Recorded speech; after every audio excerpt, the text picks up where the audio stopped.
আসসালামু আলাইকুম। r.tricky education এবং NU ম্যাথ কেয়ার চ্যানেলের পক্ষ থেকে আমি রিয়াদ একরামুল হাসান আপনাদের জানাই ট্রপোলজি অ্যান্ড ফাংশনাল অ্যানালাইসিস কোর্সে স্বাগতম। আজকে আমরা ট্রপোলজি অ্যান্ড ফাংশনাল অ্যানালাইসিস কোর্সের অধ্যায় 1 মেট্রিক জগৎ এই অধ্যায়ের প্রথম ক্লাস নিয়ে উপস্থিত হয়েছি। আজকের ক্লাসে আমরা মূলত এই মেট্রিক জগৎ অধ্যায়ের কিছু গুরুত্বপূর্ণ সংজ্ঞা পড়ব। আশা করি এই সংজ্ঞাগুলো আপনি ফাইনাল পরীক্ষায় ক বিভাগের জন্য সরাসরি কমন পাবেন এবং এই অধ্যায় 1 কমপ্লিট করার জন্য এই সংজ্ঞাগুলোর যে বেসিক ইনফরমেশনগুলো আছে সেইগুলা অবশ্যই প্রয়োজন পড়বে। এই সংজ্ঞাগুলো যদি আপনারা ভালোভাবে বুঝতে পারেন তাহলে পরবর্তীতে এই অধ্যায়ের যে উপপাদ্য এবং ম্যাথগুলো থাকবে সেগুলো খুব সহজে আপনারা আনসার করতে পারবেন। মূলত এখানের বেসিকগুলো কাজে লাগিয়েই পরবর্তী উপপাদ্য এবং ম্যাথগুলো করতে হবে। তাই এই প্রথম ক্লাসটা খুবই গুরুত্বপূর্ণ। আশা করি সবাই মনোযোগ সহকারে সম্পূর্ণ ক্লাসটুকু করবেন। তো দেখেন, প্রথমেই এই অধ্যায় থেকে যে সংখ্যাগুলো আমাদের পড়তে হবে সেটার মধ্যে অন্যতম গুরুত্বপূর্ণ হচ্ছে মেট্রিক ও মেট্রিক জগৎ। মেট্রিক কাকে বলে এবং মেট্রিক জগৎটা কাকে বলে, তাহলে চলেন এই পার্টটুকু আমি খাতার মধ্যে লিখে বুঝিয়ে দিই, তাহলে এই সংখ্যাটা আপনাদের জন্য খুব ক্লিয়ার হয়ে যাবে। তাহলে দেখেন, মূলত মেট্রিক, এই মেট্রিকটাকে দূরত্ববোধক ফাংশনও বলা হয়। মূলত এই ট্রপোলজি কোর্সের মধ্যে এই মেট্রিক দিয়ে বা এই মেট্রিকের যে শর্ট ফর্ম ডি, এই ডি দিয়ে দূরত্বকে নির্দেশ করবে। তো আমরা যখন দুইটা বিন্দুর দূরত্বটা বলবো যে এক্স থেকে ওয়াই এর দূরত্ব, সেক্ষেত্রে আমরা এই ডিটাকে ব্যবহার করব। তো দেখেন, তো মেট্রিকের সংজ্ঞাটা কি, মনে করি এক্স একটি অশূন্যক সেট, শূন্য না এরকম একটা সেট হচ্ছে আমাদের ক্যাপিটাল এক্স। তাহলে মেট্রিক হলো এক্স এর উপাদান সমূহের ক্রমজোড় হতে সংজ্ঞায়িত বাস্তব মান বিশিষ্ট ফাংশন ডি। মানে এই যে এক্স আমি একটা সেট বিবেচনা করলাম, সেই এক্স সেটের ভিতরে যে আমাদের উপাদানগুলো আছে সেই উপাদানগুলার ক্রমজোড় হতে সংজ্ঞায়িত। আমরা ধরে নিলাম যে এই যে ক্যাপিটাল এক্স, এই ক্যাপিটাল এক্স এর দুইটা উপাদান হচ্ছে এই দুইটা, এইটা হচ্ছে এক্স সেটের একটা উপাদান দিয়ে গঠিত সেট এবং এখানে ওই এক্স সেটের ভিতরে আরেকটা উপাদান, এই দুইটার ক্রমজোড় করব, মানে আমাদের ক্রস গুণ করব। ক্রস গুণ করে যে মানগুলা বা যে বাস্তব মান বিশিষ্ট ফাংশনগুলা পাবো, আমাদের বাস্তব মান হইতে হবে অবশ্যই। বাস্তব মান বিশিষ্ট যে ফাংশনগুলা পাবো, যেটাকে আমরা ডি দ্বারা ডিক্লেয়ার করি, এই ফাংশনটাকে বা এই ডিটাকে মূলত মেট্রিক বা দূরত্ববোধক ফাংশন বলা হয়।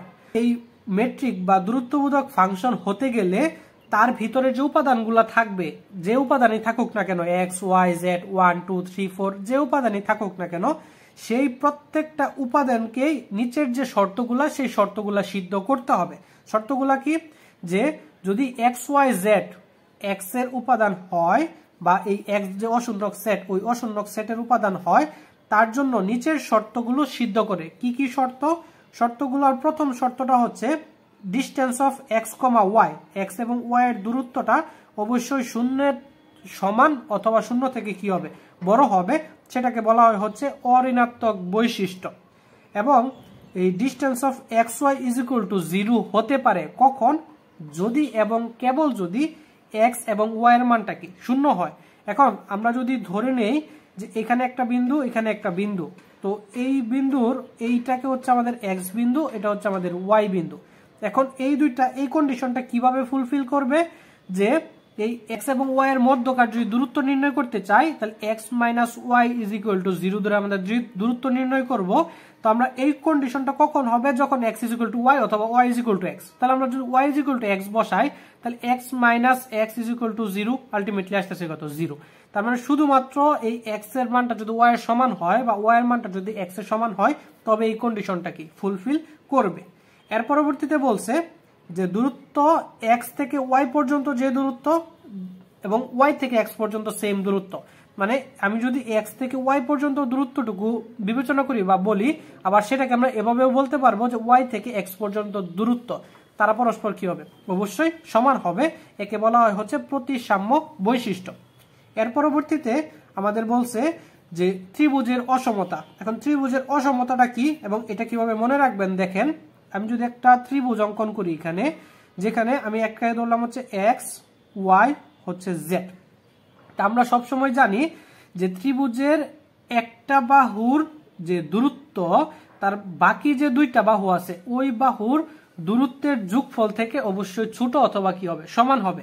তাহলে আমরা এটুকু থেকে বলতে পারতেছি যে দূরত্ব অফ এক্স ওয়াই, যদি এক্স ওয়াই এর দূরত্বটা আমরা বলি তাহলে সেটা অবশ্যই এই এক্স জেড এবং এক্স জেড বা জেড ওয়াই এই দুইটা আমাদের দূরত্ব বা এই দুইটা বাহুর দূরত্ব থেকে ছোট অথবা কি সমান হবে। তো এটাই আমরা জাস্ট বললাম যে দূরত্ব অফ এক্স ওয়াই কে যদি আমরা দূরত্ব ধরি তো এই এক্স ওয়াই এর দূরত্বটা অবশ্যই বাকি যে দুই বাহুর দূরত্ব আছে সেটা থেকে ছোট অথবা সমান হবে।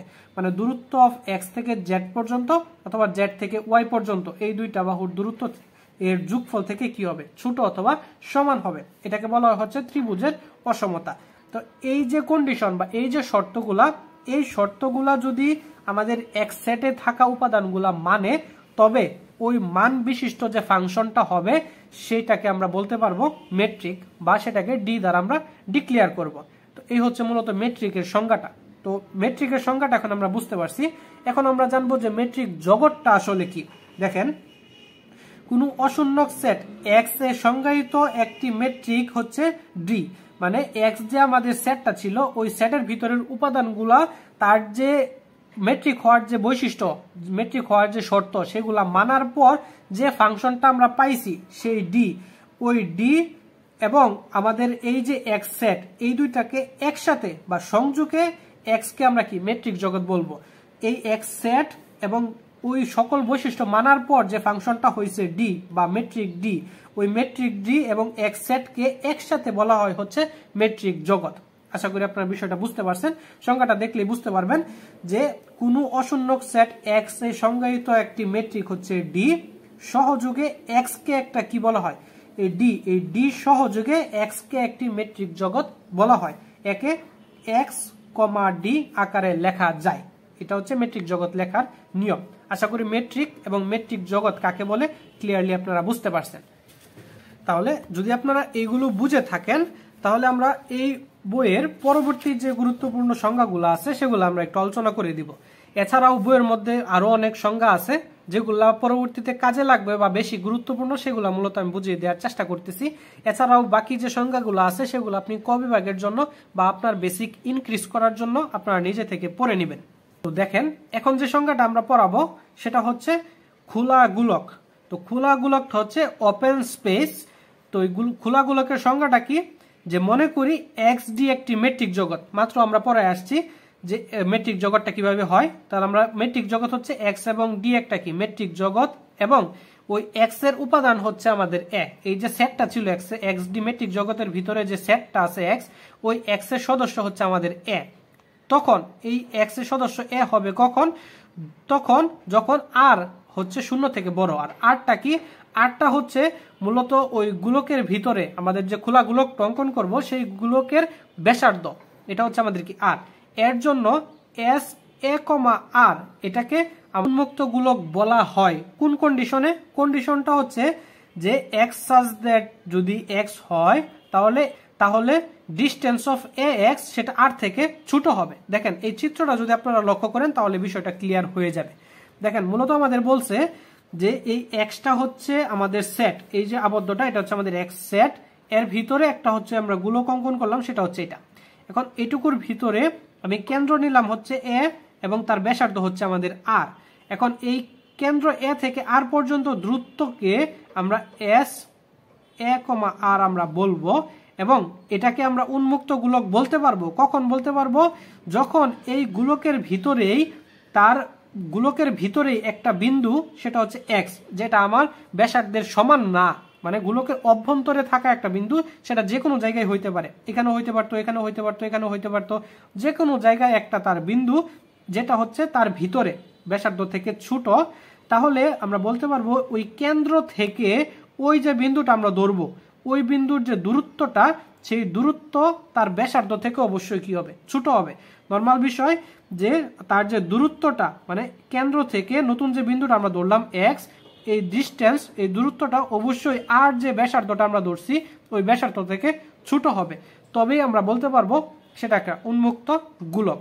তো এই হচ্ছে মূল বিষয়, যেখানে এই কেন্দ্র হচ্ছে এ, আমরা প্রথমে বলছি এটা হচ্ছে আমাদের কেন্দ্র এবং ব্যাসার্ধ হচ্ছে আমাদের কি আর। আশা করি আপনারা বিষয়টা বুঝতে পারছেন। পরবর্তীতে যখন আমরা এক্সাম্পলে ইমপ্লিমেন্ট করব তাহলে বিষয়টা আরো ক্লিয়ারলি আপনারা বুঝতে পারবেন। আর আরেকটা বিষয় হচ্ছে এখানে যে আমরা এক্সটা নিলাম, এই যে এক্সটা, এটা অবশ্যই কিন্তু আমাদের ওই যে সেটটা ছিল সেই সেটেরই সদস্য হইতে হবে। তো এটা হচ্ছে আমাদের খোলা গোলক। এখন বদ্ধ গোলকটা কি?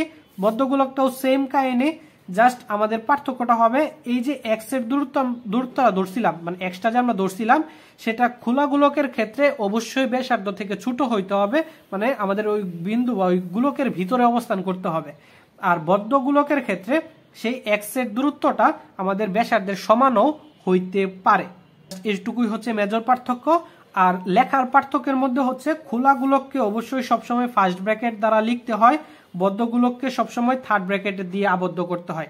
খোলা গোলক এবং বদ্ধ গোলক চেনার মূল পার্থক্যটাই হচ্ছে এটা, খোলা গোলক সবসময় ফার্স্ট ব্র্যাকেট দিয়ে আবদ্ধ থাকবে, বদ্ধ গোলক সবসময় থার্ড ব্র্যাকেট দিয়ে আবদ্ধ থাকবে। তো এই হচ্ছে আমাদের খোলা গোলক এবং বদ্ধ গোলক। তাহলে দেখেন পরবর্তীতে আমরা আরো কিছু সংজ্ঞা আমরা দেখব, সেখান থেকে হচ্ছে উন্মুক্ত সেট এবং হচ্ছে বদ্ধ সেট। তো উন্মুক্ত সেট কি? যে মনে করি এক্স ডি একটি মেট্রিক জগৎ এবং এ ইহার একটি উপসেট। এই এক্স ডি মেট্রিক জগতের একটা উপসেট হচ্ছে আমাদের এ। তখন ডি ম্যাট্রিক্সের সাপেক্ষে এক্স এর মধ্যে একে উন্মুক্ত সেট বলবে যদি এ সেট বলবে যদি এ এর প্রত্যেক বিন্দুর নেইবারহুড হয়। এই নেইবারহুড বিষয়টা কি? এটা কিন্তু আমরা অনার্স থার্ড ইয়ারের রিয়েল অ্যানালাইসিস কোর্সে আমরা পড়ছিলাম। আশা করি সবার সেই বিষয়টা কনসেপ্টটা মনে আছে। তো এটা বলছে যদি এ এর প্রত্যেক বিন্দুতে কি নেইবারহুড হবে, অথবা এই নেইবারহুডকে আরো সহজভাবে বলা যায় যে ভাবে এ একটা উন্মুক্ত সেট যদি প্রত্যেক এ, মানে এই যে স্মল এ, এটা হচ্ছে আমাদের ওই যে উপসেট, ওই উপসেটের উপাদান এ, এর জন্য একটি আর, যে আরটা শূন্য থেকে বড় থাকে, যেন আমাদের এই এ এবং আর এটুকু দিয়ে যে আমাদের খোলা গোলকটা আমরা অঙ্কন করতে পারবো, সেই গোলকটা আমাদের এই উপসেটের সাথে কি হবে? সাবসেট হবে। মূলত আমরা কিছুক্ষণ আগে যে খোলা গোলকটা পড়ে আসছি সেটার মধ্যে মূলত ওইটার যে কনসেপ্টটা ছিল মূলত সেটার মতোই। দেখেন আমরা অঙ্কন করছিলাম হচ্ছে এরকম, এ থেকে এইটা হচ্ছে আমাদের আর, তাহলে এটার জন্য আমরা খোলা গোলক বলতে পারছিলাম হচ্ছে এ কমা আর, ওকে, যেটার ভিতরে একটা বিন্দু আমরা ধরছিলাম হচ্ছে এক্স, ওকে, এখানে আমাদের ছিল হচ্ছে এক্স। এটা হচ্ছে আমাদের খোলা গোলকের বৈশিষ্ট্য। তো এখন এটার মধ্যে বলতেছে যে এই যে আমাদের একটা খোলা গোলক অঙ্কন করলাম, গোলকের ভিতরে, এটার ভিতরে আরেকটা গোলক হয়তোবা থাকবে, যে গোলকটাকে আমরা এই এ যে আমাদের উপাদান আছে এই উপাদানের জন্য এটাকে আমরা বলতে পারবো যে এই গোলকটা ওই আগের গোলকের যে উপাদানগুলো আছে সেই উপাদানগুলো ধারণ করে, মানে এই যে এস এ কমা আর এর যে উপাদানগুলো, সেই উপাদানগুলো এই যে নতুন গোলকটা, এটাকে যদি আমরা এ ধরি, এটা আমাদের কি ধারণ করবে। যে যদি ধারণ করে তাহলে যেহেতু তার উপাদানগুলো সে ধারণ করতেছে, তাহলে তারা কি হবে? পরস্পর আমাদের কি সাবসেট হবে, কারণ তার উপাদানগুলো তার কাছে ধারণ করতেছে বা তার মধ্যে অবস্থান করতেছে, বা এর উপাদানগুলো এই আমাদের যে বড় গোলকটা ছিল সেটার মধ্যে অবস্থান করতেছে বা ছিল। যেহেতু তাদের উপাদানগুলো তাদের প্রত্যেকটা গোলকের ভিতরে অবস্থান করতেছে, তাহলে তারা আমাদের কি আমরা সাবসেট বলতে পারবো। একটা উপাদান আরেকটা কি করতেছে? ধারণ করতেছে। এটাই হচ্ছে মূলত আমাদের উন্মুক্ত সেট। আর আশা করি বিষয়টা বুঝতে পারছেন। পরবর্তীতে যখন আমরা এক্সাম্পল সলভ করব তখন বিষয়টা আরো ক্লিয়ারলি বুঝতে পারবেন। এর পরবর্তীতে আমরা আরেকটা সংজ্ঞা পড়বো, সেটা হচ্ছে নর্ম বা দৈর্ঘ্য। তো নর্ম বা দৈর্ঘ্য কাকে বলে? যে একটি অশূন্যক সেট এক্স এর কোনো উপাদান এক্স এর নর্ম বা দৈর্ঘ্য দ্বারা ওই উপাদানের আকৃতি প্রকাশ করা হয় এবং ডাবল মডুলাস দিয়ে আমাদের এক্সটা লিখতে হয়। এটাকে বলা হয় মূলত হচ্ছে নর্ম, এক্স এর নর্ম। তো নর্ম অফ এক্স দ্বারা সূচিত করা হয়, এটা হচ্ছে নর্ম লেখার নিয়ম। তো এই দ্বারা আমাদের সূচিত করা হবে এবং এটা অবশ্যই নিম্নের শর্তগুলো সিদ্ধ করবে। শর্তগুলো কি? শর্তগুলো হচ্ছে এই নর্ম অফ এক্সটা 0 সমান অথবা 0 থেকে বড় হবে, অথবা এই নর্ম অফ এক্সটা 0 এর সমান হতে পারবে কখন? যখন এক্স ইজ ইকুয়াল টু 0 হবে। এবং আরেকটা কন্ডিশন হচ্ছে যদি এই নর্মের ভিতরে একটা স্কেলার উপাদান গুণ আকারে থাকে, সেই স্কেলার উপাদানটাকে ধরলাম হচ্ছে আমরা ল্যামডা হিসেবে, তখন সেটাকে লিখতে হবে হচ্ছে মডুলাস অফ ল্যামডা, তারপর হচ্ছে নর্ম অফ এক্স। মানে স্কেলারটা একটা মডুলাসের ভিতরে আবদ্ধ হবে এবং তার ভিতরে যে এক্সটা ছিল সেই এক্সটা আমাদের নর্ম হিসাবে থাকবে। এবং এটার যদি যোগফল বের করতে বলে, মানে দুইটা উপাদান যদি হয় তাহলে এক্স প্লাস ওয়াই, সেটার ক্ষেত্রে পৃথক পৃথক যোগফলটা অবশ্যই তাদের টোটাল যোগফলের নর্ম থেকে বড় হবে। মানে এক্স ওয়াই দুইটার যোগ করার পর যে নর্মটা, সেটা তার পৃথক পৃথক নর্মের যোগফল থেকে ছোট থাকবে। এটা হচ্ছে নর্মের কন্ডিশন। তো এই ছিল আমাদের প্রথম ক্লাসে কিছু সংজ্ঞার আলোচনা। পরবর্তী ক্লাসে আমরা এই অধ্যায়ের গুরুত্বপূর্ণ উপপাদ্যগুলা এবং ম্যাথগুলা ধারাবাহিকভাবে শেষ করে দেওয়ার চেষ্টা করব। এবং এছাড়াও যদি কোনো গুরুত্বপূর্ণ সংজ্ঞা বাকি থেকে থাকে, তাহলে সেগুলো আমরা যখন পরবর্তী টপিকগুলো পড়ব, সেই টপিকে যদি কোনো সংজ্ঞার প্রয়োজন হয়, সেটা আমরা আগে থেকে এই দেখিয়ে তারপরে আপনাদের ওই টপিকটা ক্লিয়ার করে দেওয়ার চেষ্টা করব। এবং বাকি সংজ্ঞাগুলো আপনারা নিজেরা বাসার মধ্যে পড়ার চেষ্টা করবেন।